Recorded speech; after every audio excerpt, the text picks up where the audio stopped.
If you create structural frames, this new application inside of NX called Structure Designer just might be your perfect application for design purposes. Our goals here are to create a machine frame around our conveyor system here. You can work in two ways. You can either build your machine first and then wrap the frame around it, or build your frame first and then hang your components off of it. So new in the application here, Structure Designer, if you go to your application menu and you go to More, you will see a new entry called Structure Designer. I already have the command added here for quick access. Once you add that access that command, you will find commands for a new structure, construction commands, member commands, visualize, and a few other things. Also, there is a new navigator here just for Structure Designer. How the system works is in your top level assembly, the system will automatically create a subassembly to the naming of your choice, and anything that you create will automatically be placed in that subassembly. How you create this is with the new structure command. You specify the up direction, and I'll show you why you need that a little later on, your shapes catalog, and your name. Once you've done that, it will create the subassembly for you and automatically make that your active subassembly. Now, anything I add, whether it be sketches or members or specialty features like mounting feet, will automatically be placed in that and managed using the navigator. All right, so at this point, time to build our skeleton or our cage for our frame. There's a few ways that you can do this. You can use traditional sketching commands, or my personal favorite is the new frame command. All you need to do is click one time, a second time, and a third time for the actual height, and it creates the structural frame for you. If you want to add some additional members in here, these handles are at your fingertips, allowing you to click them, grab them, and drag them and copy them or move them to a different location. I'm going to move these to about the midpoint of my frame. Once you hit apply, it puts you in the command again, so you can create another frame, whether it be on top or, in this case, on the very bottom of my machine, adding a small footrest. That constitutes the bulk of what I consider the cage for my frame here. What I might want to add is a couple of diagonal stiffening members, so I'm going to go ahead and add a few of those. We'll add maybe just one or across the front and maybe one across the back. So I'm going to use the line-to-line command, and I'm going to go from point to point and create a couple diagonal stiffening members. We'll convert these to 3D frames in just a few minutes. All right, now it's time to convert, or not convert, but create actual 3D members. So there's a member command up there that gives you access to the library and gives you access to what curves you want to turn into a 3D member.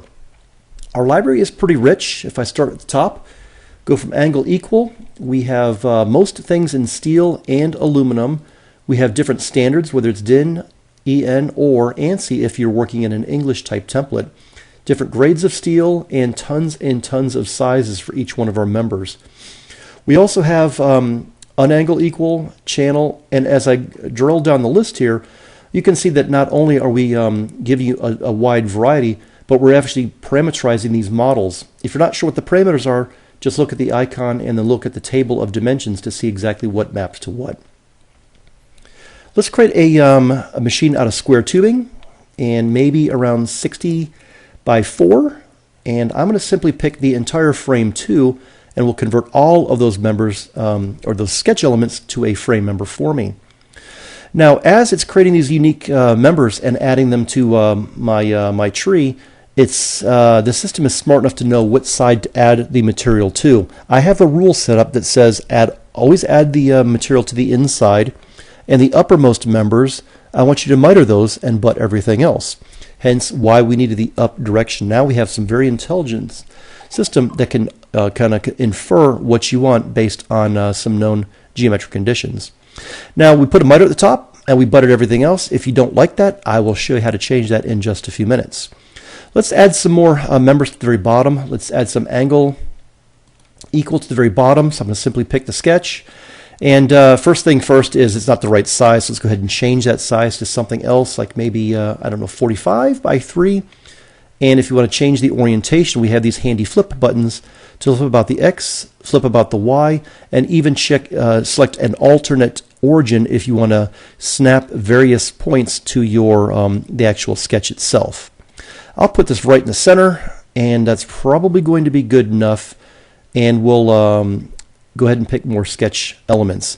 The system automatically applies those parameters to the next sketch element, so you don't have to sit and orient this thing every time.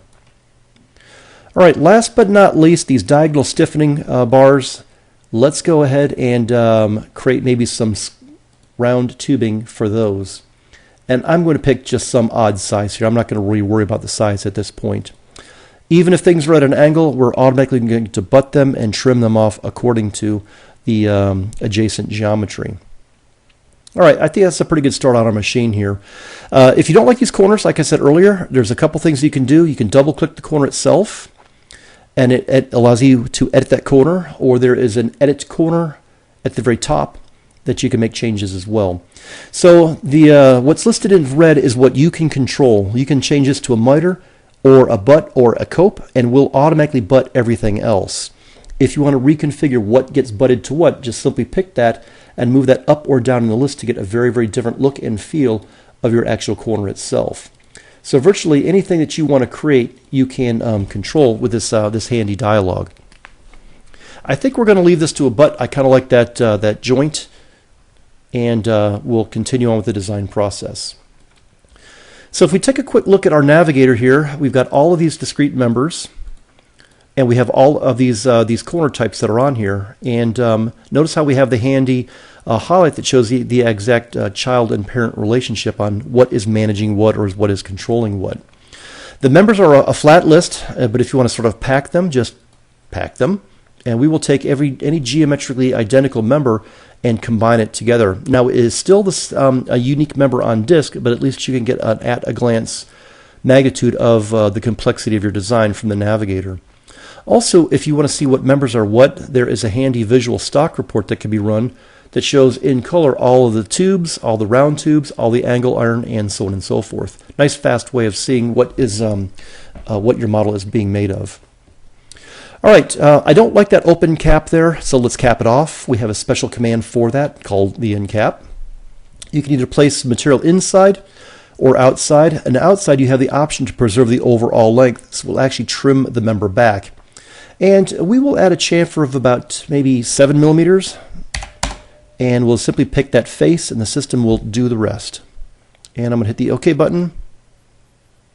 And we have our end cap, and notice how it trimmed the faces off there. All right, now if you want to stiffen some things up, we have a Gusset command that does that, kind of like a corner stiffener. All you need to do is simply pick the faces, and the system does the rest. Now we have options for triangular, with a nose, square, rectangular, and you can even control the parameters or the sizes of everything with this table of dimensions. You can even control the thickness, whether it goes to both sides, the inside, the outside, and you can even kick it over to one side or the other, depending on what your actual design conditions are. We'll rotate this over, and we'll add a couple more gussets to the inside of our model. That's probably going to be good enough for right now, a good stiff corner. All right, at this point, let's make sure our model is actually going to work or not run into our conveyor system. So what we're going to do, we're going to make our top level assembly our work part. We are going to go to modeling and then activate animation designer and hit the play button. So this shows any interferences that we have in our model. Now I put one in here intentionally just to show you the general design process on how to interact with your frame design and other things that you're building on or around your frame. Now obviously there's an interference there. The question is how easy can we fix that? So all you need to do is go to Structure Designer and go to the frame member operation, drag that out of the way above or however far you think you need, and it will reconfigure all the members, redoes all the corners, maintains the orientation of your member placement, and redoes any corners or gussets or whatever kind of features that you've added to your model here. All in pretty quick performance. All right, last but not least might be the addition of some mounting feet. So up on the top you have a place equipment We are going to be renaming this thing eventually, so just keep in mind that the icon and the command might look a little different by the time you start to use this thing. We'll place a couple of square mounting feet at the very bottom of our model. And the system will prompt me for dimensions for my my individual model here, or my parameters. So for example, I probably want this a bit larger, so I'm going to pick a stock size of 200 by 200, and the system will reconfigure that part for me and add it to my assembly. It's also trimmed back that length of that member so it is no longer, so the overall height of my frame has been maintained. All right, last but not least, it's time to create a drawing of this thing. So let's go ahead and make our top level assembly active, and we'll create a drawing. I'm just going to pick a standard A2 size and do an isometric view.